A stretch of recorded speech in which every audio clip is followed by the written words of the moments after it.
Hello, and welcome to Readings and Conversations with Prize-winning Writers from the Missouri Review. My name is Marc McKee, and I am the managing editor from Missouri Review. This project is supported by a generous grant from the Missouri Humanities Council through the National Endowment for the Humanities. And I want to be sure to express gratitude on behalf of the magazine and Missourians in general for that generosity. This is the first of 3 Readings and Conversations, which offers access to contemporary writers and their ideas about their work, as well as prompts for writers and educators alike. I'm happy to be here today with Ann-Marie Blanchard, the winner of our 2022 Jeffrey E. Smith Editor's Prize in Fiction for her story, Trouble Will Find You. A native of Australia, Ann-Marie Blanchard is the director of Great Books at Franciscan Missionaries of Our Lady University in Louisiana. Ann-Marie earned her MFA from the University of North Carolina at Greensboro and her PhD from the University of Wisconsin-Milwaukee. Her work has appeared in A Public Space, Adroit Journal, Palette Poetry, Meanjin Journal, Westerly, Cordite Poetry Review, and elsewhere. Her manuscript, Homebake, was a finalist in the Black Lawrence Immigrant Writing Series. Of Trouble Will Find You, TMR Editor-in-Chief Spear Morgan writes, in our 2022 Editor's Prize-winning story, Trouble Will Find You, by Ann-Marie Blanchard, Australian phenom Violet Hardy is an Olympic-bound skateboarding champion when injuries from a fall, along with a desire to escape her life in the public eye and media, cause her to drop out and disappear. But marriage, menial work, and a move to Ireland and then to Alaska can't take her far enough from the sport she lives for, and she finds herself skating again, this time undercover. It's a story about talent, passion, and betrayal. I'd also like to add that the story itself finds ingenious conceit in skateboarding without appearing to. Characters and the action of the story develop in some ways like the skating tricks and lines Violet puts together as her world unfolds and offers itself in challenging ways, and she must decide in the moment what to make of it, and ultimately herself. Now, without further ado, Ann-Marie Blanchard, welcome. Okay. Living in Homer, Violet had never felt so utterly removed from society, while also being cocooned in a village where the houses were Beatrix Potter cute and everybody dropped by to welcome you with their catch of the day. Although the town was sleepy, she was wide awake. She kept watch for the skater with the wild curls, did tricks on the street to lure him out. She didn't expect the man to have skills. She just needed a skater mate in a town that yearned to tumble into the sea. Although she missed concrete so much her belly hollowed into her spine, she blasted Bon Iver, trying to embrace the sulky tantrums of an outdoor enthusiast. The day finally came when she heard a board being put to work. She shoved aside a box marked random stuff and ran onto the street.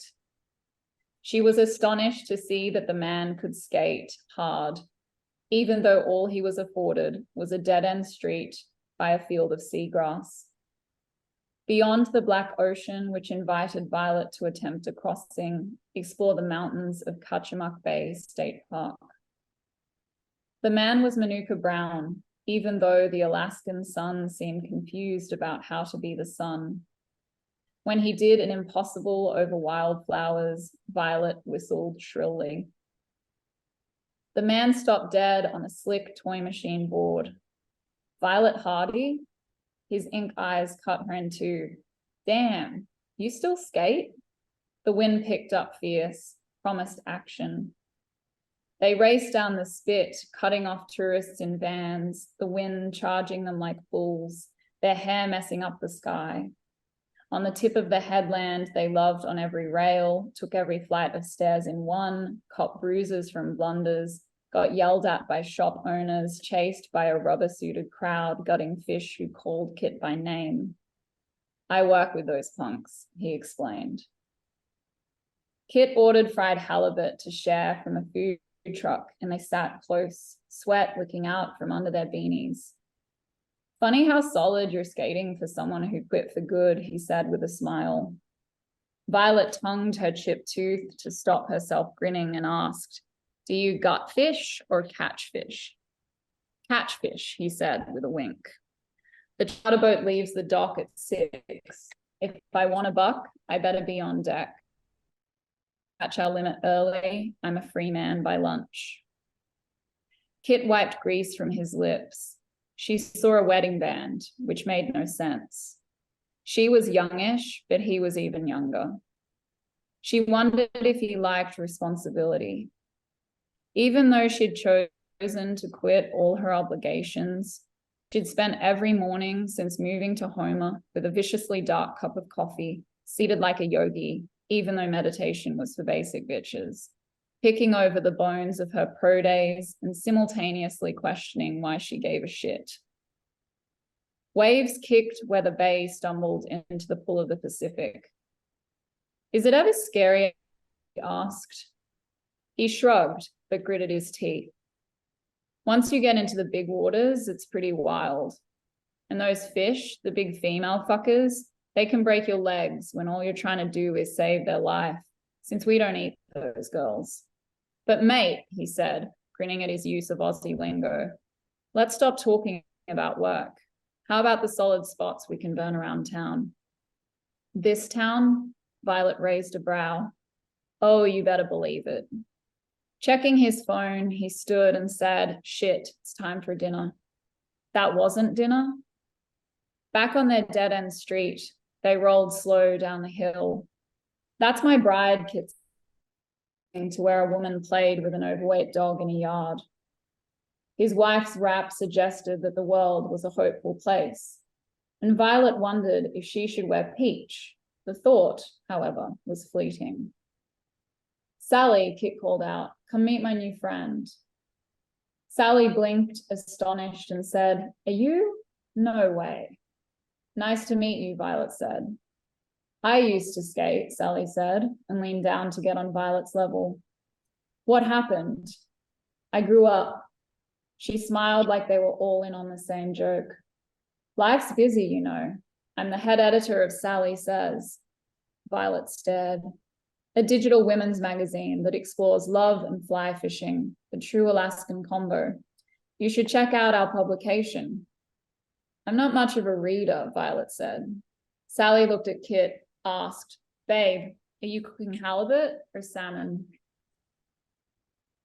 Violet went home and poured herself a bowl of cereal, ate dinner like a sensible adult. On the cereal box, she wrote goals because she suspected that's what Sally did. Get job, get friends my age, eat fish for dinner. Adam had gone to islands where she struggled to imagine the need for bridges. As she stirred her cereal like soup, he sent updates about the simplicity of infrastructure that he'd witnessed on his travels, the true ingenuity of remote communities. He'd never sounded happier, even though he always ran on optimal happiness. I've made a new friend, although he's kind of young, she texted. And guess what? He skates. Adam said that was the best news he'd heard all day. Violet couldn't wait for them to meet. While Adam was away for weeks, she delivered her resume around town, barely glancing at shop fronts before dumping her details. She just needed a job that she could quit replaying her pro days. Her mornings got tenser as she paced with coffee in hand, waiting for someone to employ her. When her phone remained silent, she admitted that her skills were atypical. Maybe she looked scary on paper. The only relief came when Kit's crew caught their limit early. Once he showered the fish and salt off his body, they'd hit the pavement. Their routine was tight. All afternoon, they'd cause panic and finish it off with a snack that made it impossible to want dinner, which wasn't a problem for Violet since she hadn't upgraded from cereal, but might have been an issue for Kit since he was the cook at home and always had to rush back to put something on the grill before Sally returned from work.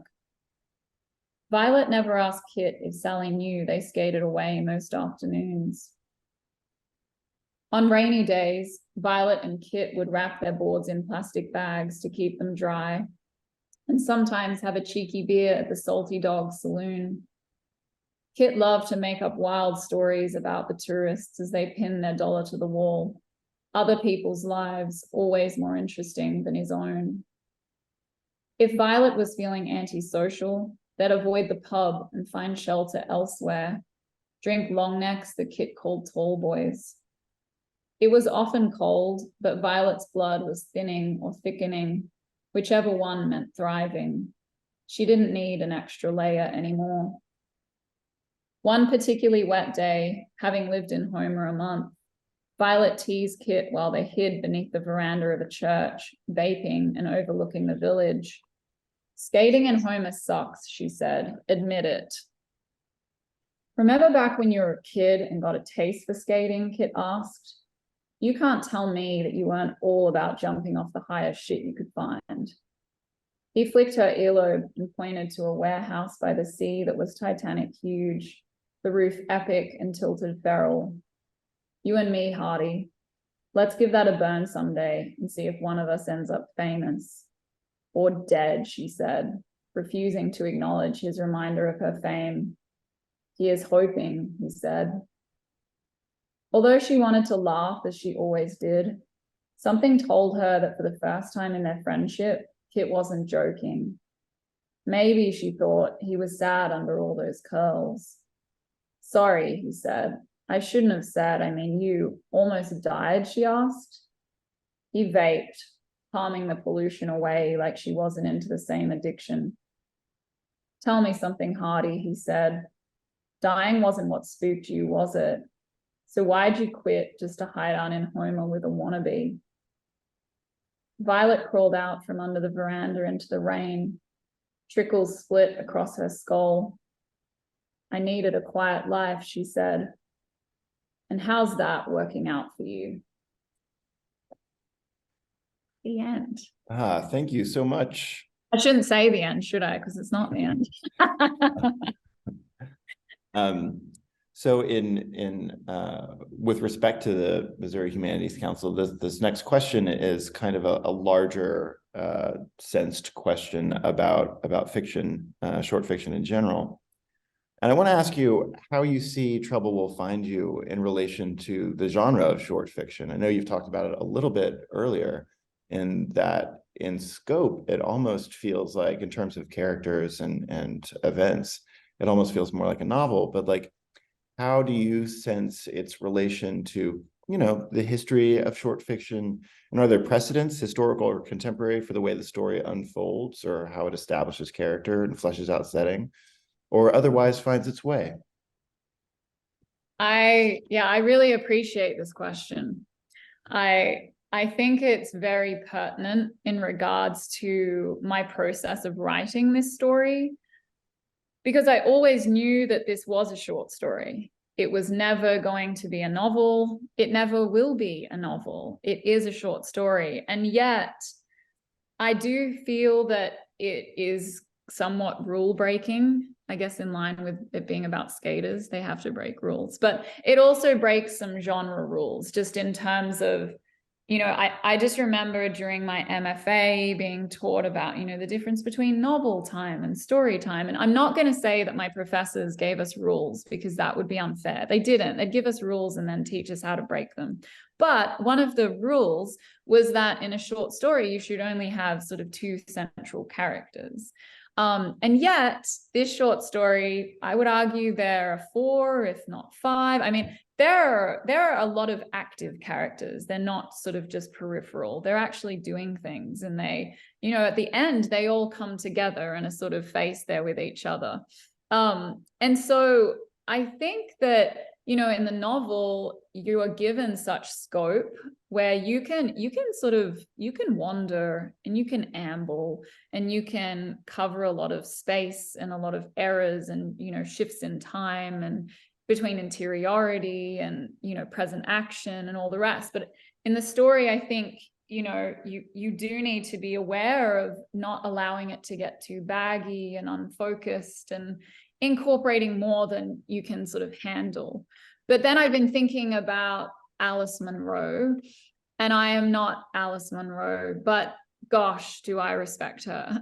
and her capacity in the short story for just doing all the things you're not supposed to do in the short story, and somehow doing it so artfully that I feel like her stories really feel like going for a wander. You know, you just get to sort of amble along, and you don't feel rushed, and yet really the story is doing so much. Now, my story, of course, is very different because there is a lot of speed about it. And yet it's also about, you know, it's about movement, it's about escapism, it's about like taking risks. And I feel like the story itself kind of necessitated breaking some of the rules and reconsidering some of the boundaries of the form, and to the best of my ability doing it well. But this is just how it came out and how it stood on the page almost from the beginning. I mean, I wrote the story at a residency program. I wrote it in a week, and of course it has been edited. It didn't come out perfectly, but it actually came out structured very almost identically to how it is now on the page. And that is unusual for me. Often the form, I think, takes a little more tackling than that. But this story felt very organic in the way it came onto the page, and in just it was like, these are my boundaries, now work within them. That's excellent. And I think that really comes across in the story. As you were saying that, I've heard various kind of like bromides for kind of for short fiction and for poetry in the past, and I hadn't heard the one that it should really be between two characters, but I found myself like paging back through the Rolodex of I started thinking about Salinger and Tobias Wolff and Lydia Millett and her short stories too, in which those are fun. They're not noticeable as a rule necessarily, because there are other components of those stories that I'm imagining that are so great. But indeed, that is one of the things that expands Trouble Will Find You, and it manages those things beautifully, I think. So as far as, and you've talked a little bit about your process here, but I'd like to leave room too for a question that will be for educators or writing teachers or writers. And that is,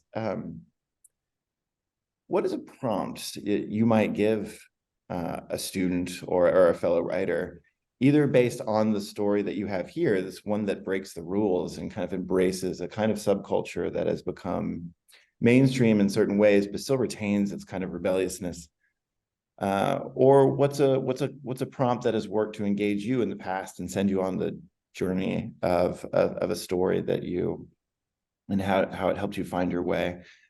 And as well, do you have a short list of kind of like recommended writers or stories who have helped you cultivate your sense of what you're trying to do when you write fiction? Who are your people? Yes. So maybe I'll start with my people. Can I start with my people and then Absolutely. tell you? Yeah. All right, great. So Spear, you were talking about your sporting ambitions, as we all have. We've all been touching on that feeling of, you know, getting in over our head as sports people, and you know, just the kind of radical risk and rebelliousness of it all. And so the three books that I want to share today are all in the spirit of some kind of wild, more extreme, risk-taking, bodily books. I just thought about like what books really push the limits of the body. And one that comes to mind, the first two I'm going to mention are both Australian. The first is Tim Winton's Breath. And this is a novel about very extreme surfing. And it's, you know, some adolescent thrill seekers who are sort of being led down a wild path by some washed up sports people in their 30s. And then there's also The Natural Way of Things. And this one's by Charlotte Wood. And it's a survivalist novel where women are imprisoned out in the Australian desert and they have to ultimately see if they can make it or not. Some do and some don't. I will say for both of those texts, I do offer a bit of a warning, a bit of a trigger warning. Some of the content is quite bold and radical, but I do think these texts, although not a beach read necessarily, they really push what the body can do and what the body can't do, I think are two really kind of interesting takeaways. And the one American novel that I've really, really enjoyed was The New Wilderness by Diane Cook. And that is also a survivalist dystopian novel. And it's just epic. I love the construct of get a bunch of people, put them in the wilderness, and let's see what might happen. And a lot happens. And I think these novels just teach us that there really is no divide between our bodies and our minds. These are a 2-for-1 deal. And I think when one breaks down, so does the other. And I think there's a real kind of union there. So those are my recommendations, because I get really excited about that. But Mark, now to answer your question about a prompt, in line with keeping all things embodied, I absolutely have a prompt that I would love to share. What I'm going to encourage people to do is to write about a time that your body surprised you. Now, in approaching this prompt, I encourage us to start with a reflection, so I don't know, in America, do you call it butcher's paper, like really big paper? Good. I'm really glad, because I think that's a really lovely thing. I just like that. I like that name. So I think start with, your biggest piece of paper that you can find, and then reflect really expansively about, times of health and times of, say, recovery, but also times of breakdown and times of inability, or times where your body didn't do the things you desperately wished it could do and it was unable. So thinking about all of these diverse moments, these kind of diverse embodied moments, just like fill up a page, but don't get into the details, just kind of jot them all down. And then what I'm going to encourage you to do is just to select one, but don't select the one that you feel the most comfortable with, or that you've sat and told people about 50 times, or that, feels familiar, or understood in any way. Go with the one that you had literally forgotten about, where you're kind of like, oh, yeah, I sort of forgot that happened to my body, or that is part of my body's story. And, within that, maybe all sorts of feelings. These might be really joyful feelings, or there might be feelings of shame or confusion or whatever that might be, but go with the one that feels the least familiar, regardless of the tone of what that feels like. And then free write. And as we know, free writing, there's no editing. So handwrite and keep going, and don't stop. And don't show this to anyone. Just write and write and write until you kind of get to the heart of that, like, bodily truth. Like, what did that feel like in that little moment of your life? That's my prompt. What an excellent prompt. There was a stream of images from my past that just ran through my head. Me too, honestly. Not all of them comfortable. I know. I know. Well, I want to say thank you on behalf of Missouri Review, and thank you again to Missouri Humanities Council for the grant that's allowing this project to take place. Thank you. I mean, to win this prize honestly blew me away. If I'm honest, I think it's a quite good story. I do really like it, but winning the prize absolutely stunned me, and felt like, I know that grant money has gone into this production, and just, the prize also is funded, and people who support the arts and support writers, and all artists, I just have so much gratitude for, and I feel so deeply grateful for this prize that just, gives some confidence in going forward, and gives Violet Hardy a place to, just share more for the skateboarding world.